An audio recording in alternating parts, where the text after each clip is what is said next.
Hey, what is going on, everybody? Welcome back to my latest video. And for those that have been following along over the last week, today I'm going to be speaking about my wide receiver tiers entering these fantasy football drafts that are starting to ramp up. I'm going to go ahead and dive right into this video since we already know what this topic is going to be about. Starting with my first tier, it's going to be my locked in wide receiver one tier. These are players that I view where if I draft them in my wide receiver one spot on my depth chart, the only reason why they're going to come out of that is either an unfortunate injury or if they are on their bye week. I think Tyreek Hill on this list is obviously the safest play for your wide receiver one spot. Now, there are some concerns over the next few guys. Justin Jefferson, how's it going to look like with him and Sam Darnold? I'm still willing to take a chance on that because Jefferson is that talented of a quarterback. He's in an offense that's going to be looking to push the ball down the field. We saw that the Vikings had a level of quarterback play underneath Kevin O'Connell, no matter who the quarterback was for Minnesota last year. Now, Ja'Marr Chase, he's kind of in this contract standoff with the Bengals, but I view it like he did, like Justin Jefferson did last year, where he was kind of doing a hold in during camp. He still played out that year, and then he got his big contract this offseason. That's how I think it's going to unfold for Chase. I think he's kind of doing his hold in. He's going to play out this year, and the Bengals are going to give him a large contract. So I expect that Ja'Marr Chase is going to have a huge year for the Cincinnati Bengals. CeeDee Lamb, it does sound like what the latest on it, that the Cowboys and him are very close on getting the contract done. I totally expect he'll be out there by week 1 and he'll be rejoining the team within the next week or so. AJ Brown and Amon-Ra St. Brown, they're locked in with their contracts. Nothing to dispute there. You know they're going to get the targets, and you know that they're going to get their production. Before I move into the last tier, if you guys watched my quarterback and running back tier, you guys know I like to find stats where only 4 players can stand out on it. And some of these players didn't make these lists. They're pretty consistent players. But just to go ahead and dive into it, Hill, Jefferson, and Lamb, they're among 4 wide receivers that have 300 plus receptions, 4,200 plus receiving yards, and 24 plus touchdowns since 2021. Hill, Jefferson, Brown, and Lamb, they are the 4 wide receivers that have at least 5 150 plus yard receiving yard games in the regular season since 2021. Tyreek Hill and CeeDee Lamb, they're among 4 wide receivers that average at least 84 receiving yards per game and have at least 25 receiving touchdowns in the regular season since 2021. Hill and Lamb are also among 4 players that have 1,500 plus yards after the catch and 25 receiving broken tackles since 2021. That's just notable because that means once they get the ball in their hands, they're able to continue to get you points because they're getting the yards after the catch and they're also breaking those tackles.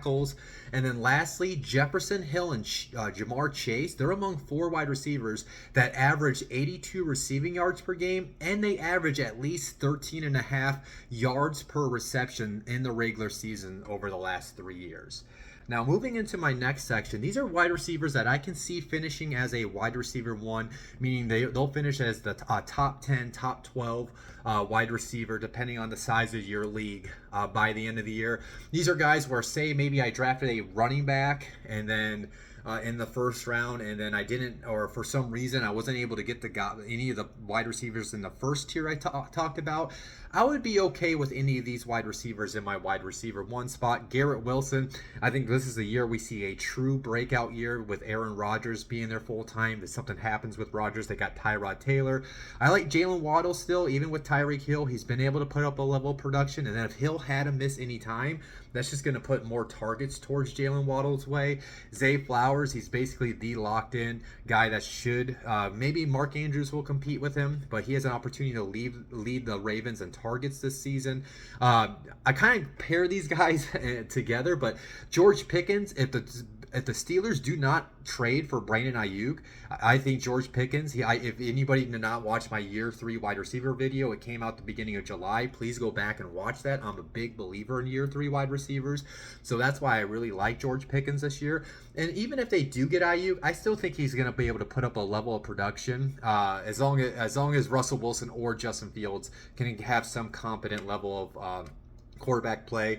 Brandon Ayuk, I think whether he gets traded to the Pittsburgh Steelers, or if he does, because it sounds like the 49ers are offering him around $30 million a year on his contract. So if he stays in San Francisco, you want to follow the money. I always say that too. So I think regardless of where he goes, he has an opportunity to be a wide receiver one. Devontae Smith's kind of the same boat with Jalen Waddle. Talented players, still produce even though they have another wide receiver one in their offense. And then if anything were to happen to AJ Brown, that just funnels more targets his way. Drake London, he's a year 3 wide receiver. I'm a big believer in him entering this year. I think he's going to have a true breakout season because he's entering year 3. Outside of Kyle Pitts, he's going to be in competition for the lead, the Atlanta Falcons, in targets this year. And you should see him close his targets and receptions this year with better quarterback play from Kirk Cousins. And if Kirk Cousins, something happens to him with injury, I do like Michael Penix Jr. Marvin Harrison Jr., he enters this year as such a high floor player as a rookie. I think he's going to lead the Cardinals in targets, with Kyler Murray now having a full offseason since that ACL tear that he had a couple years ago. I think you're going to see a very good a very solid Cardinals offense, and I'm a big believer in Kyler Murray entering the year, as I spoke about in my quarterback tier video. Moving into this next section, these are reliable veterans as wide receiver 2 tiers. What I mean by this is these are guys where I don't know if I got some of these guys as my wide receiver 1 spot, I would feel okay about it. I would just maybe like one of the previous players I talk about, and then having one of these guys in my wide receiver 2 spot. I do think all these players will give you wide receiver 1 weeks throughout the season, and some of them may have a chance to finish as a wide receiver 1. Cooper Kupp and Puka Nacua. The reason why I have them down in this section is just because I think, they're going to kind of balance out their targets. But I do have a slight concern over Matthew Stafford's health. He's kind of been in and out of the lineup over the last couple years, and if he were to go down, that would definitely hurt their production. So that's why I would rather have them in my wide receiver 2 spot this year. Same thing with Stephon Diggs and Nico Collins. Both players could easily be wide receiver 1s, but then you got Tank Dell in that offense. You also got Dalton Schultz. There's a lot of mouths to feed in the Houston Texans passing attack, so that's why I would rather have either of them in my wide receiver 2 spot on my roster. T. Higgins, he's right behind Jamar Chase, so yeah, that's the reason why he's here. Mike Evans, he's going to still have his wide receiver 1 weeks. He could easily finish as the wide receiver 1. It's just that now that he's getting up there in age, I kind of slid him down to this territory. Deebo Samuel is always going to be solid for you, but he does have his injury history, so that's why I wouldn't want to trust him as my wide receiver 1. I would rather have him as a wide receiver 2. Michael Pittman Jr. has just been very solid. He's a very consistent wide receiver. For him to get in that wide receiver 1 territory, he just needs more touchdowns. I just kind of see I could see that happening for him, but there is a number of wide receivers now in the Colts offense, and I think they're going to be a little bit more run heavy with Jonathan Taylor and Anthony Richardson.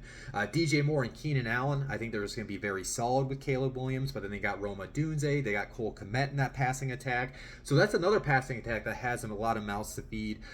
So that's why I would rather have them as my wide receiver 2. Terry McLaurin, he's an interesting case.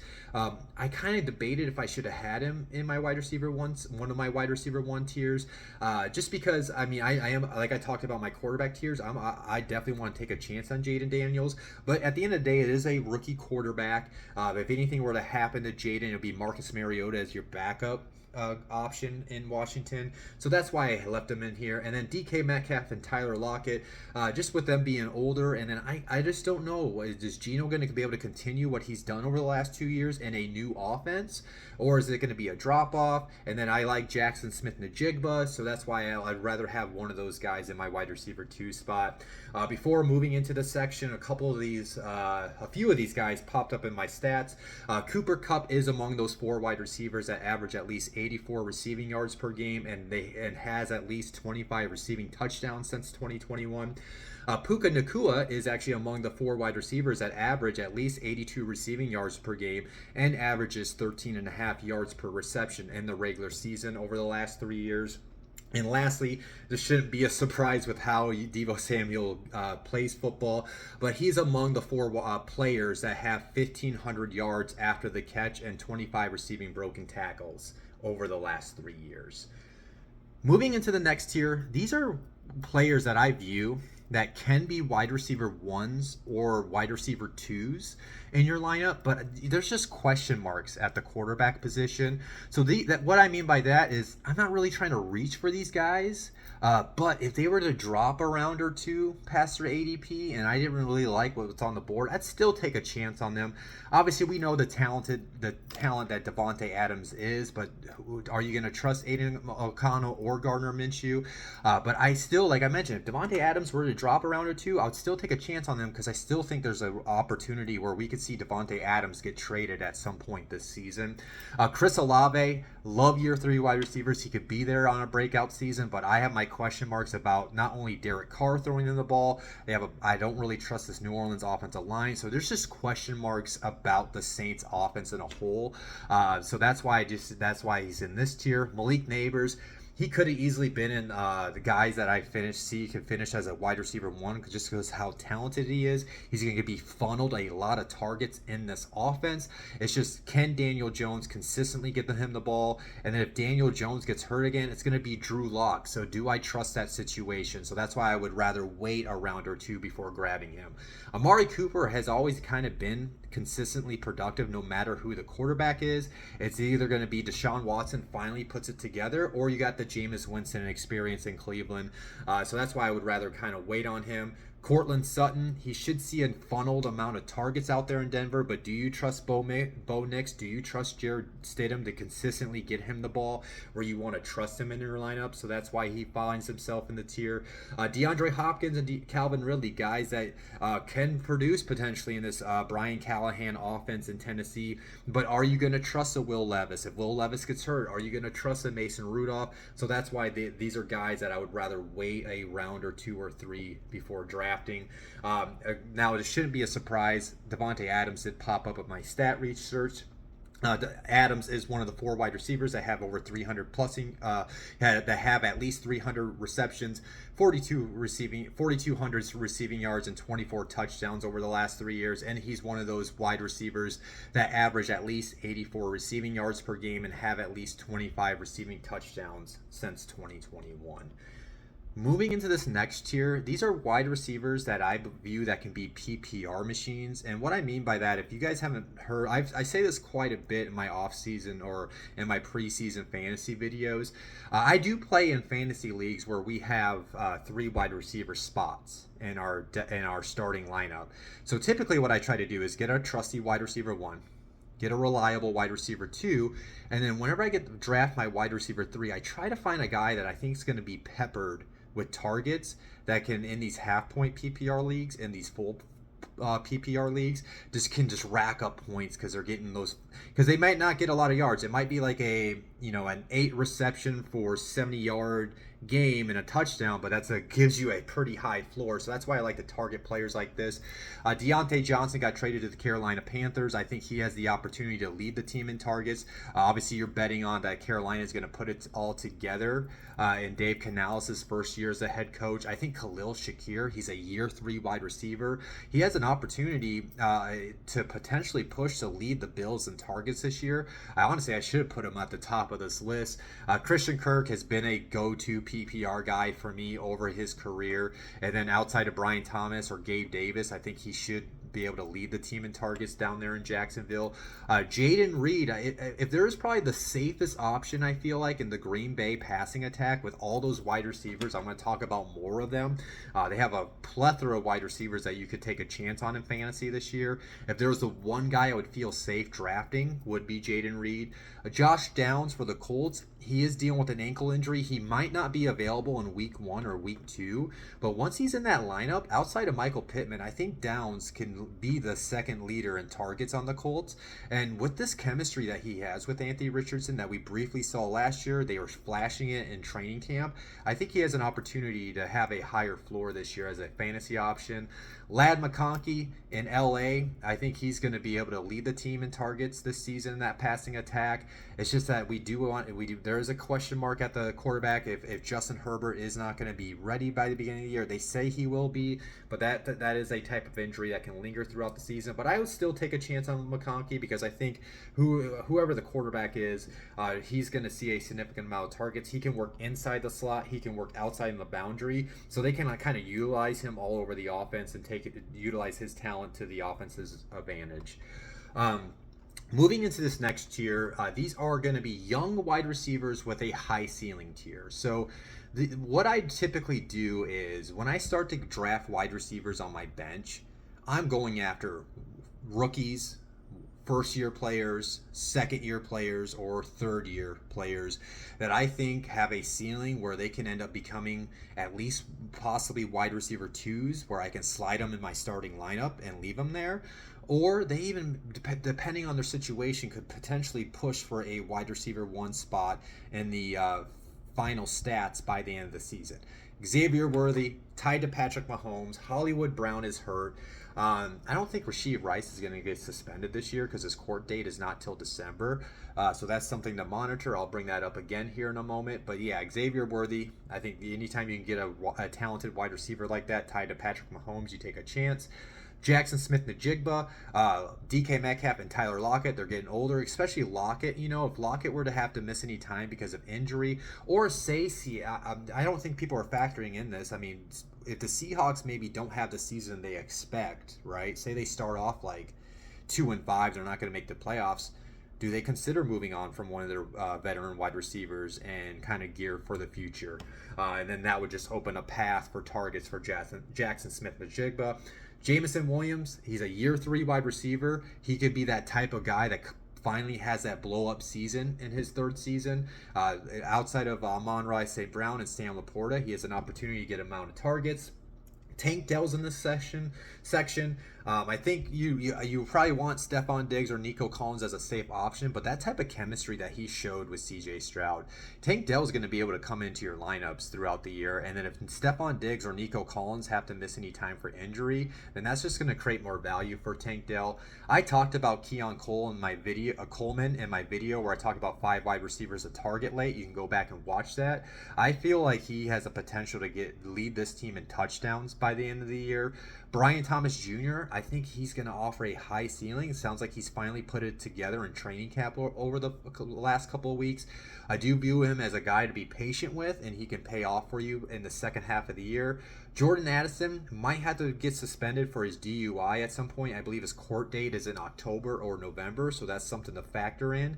And then obviously he has some question marks about Sam Darnold, but he's still such a guy that has such a high ceiling, and he can definitely be second in targets behind Justin Jefferson on that team. Rome Odunze, I mean, if it wasn't for Keenan Allen or DJ Moore, he would be up, just because of his talent, he'd be up in my section where I wide receivers that I can view finishing as a wide receiver 1.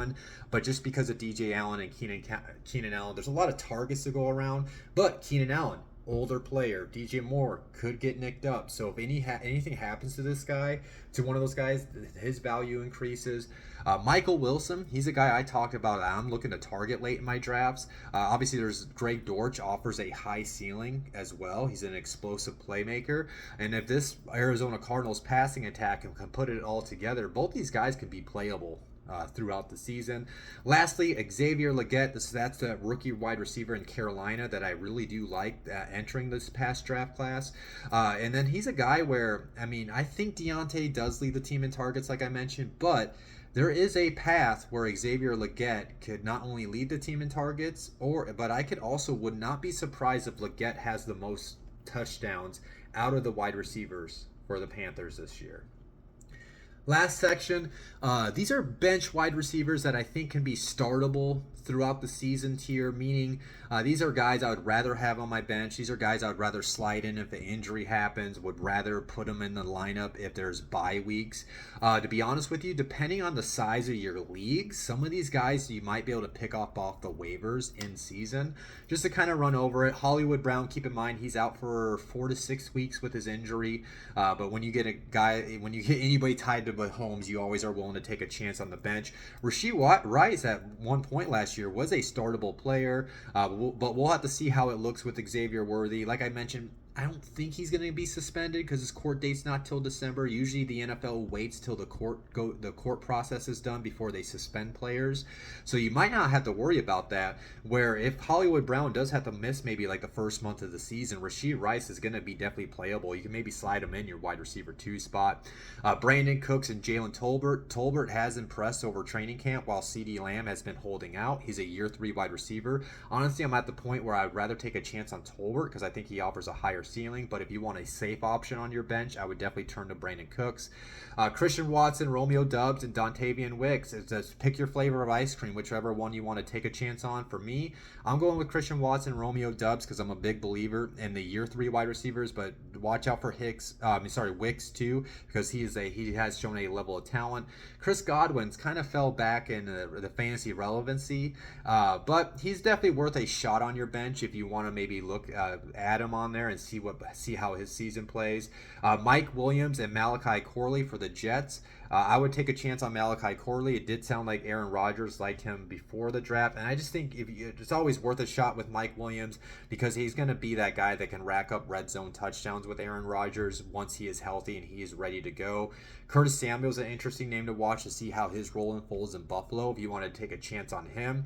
Joshua Palmer, if Justin Herbert can just be healthy throughout the season, he's a guy that can potentially lead the Chargers in receiving yards and push to lead the team in touchdowns this year. Alec Pierce, year 3 wide receiver, I would be willing to take a chance on. Adonai Mitchell could have a blow-up rookie season. Kind of pick your flavor. You want to take a chance on one of the other Colts wide receivers. Jerry Jeudy got traded to the Browns. They did give him a contract, so if you do want to follow the money, there's an opportunity where he could be second in targets on this team and finally put it together if you want to take a chance on him. Jahan Dotson, we'll have to see what's going to unfold with him on Commanders. If you guys watched my year 3 wide receiver video, he did make my top 5. I'm still a believer in him. I still think he's going to be able to produce in this Commanders offense, so I'm willing to take a chance on him on my bench. Rashid Shaheed is a kind of a guy where you don't know what you're going to get out of him. He's either going to win you a week or he's not going to really do much for you. But he is entering year 3. He has flashed before. So he's a guy where I would take a chance to stash him on my bench and see how it unfolds for him. Gabe Davis doesn't really excite me as an option. But as I always say, follow the money. They're not going to give somebody the money and not utilize him. Brian Thomas maybe does have come out of the gate slow. I mean, there is an opportunity, at least at the beginning of the season, where Gabe Davis could provide you value. So yeah, those are my wide receiver tiers. Obviously, there's some like the New England wide receivers. I didn't include them at all because I'm just not targeting wide receivers from New England at this point after doing my review for this video, looking over rosters and how I think things are going to unfold. Basically, all these guys I would be okay with either drafting them to start, drafting them on my bench, or just to have them monitor these names on the waiver wires throughout the season. With that being said, I hope you guys enjoyed the video. As always, hit the like button if you enjoyed it. Subscribe to my channels, whether it's on YouTube, TikTok, follow me on Twitter or X, wherever you want to call it. My next video will be my tight end tiers. I'm actually going to be trying to get that out to you guys this Monday night. So stay tuned for that. Other than that, I hope you guys enjoy your weekend, your week, your night, your day, whenever you're watching this. Peace out. Talk to you soon.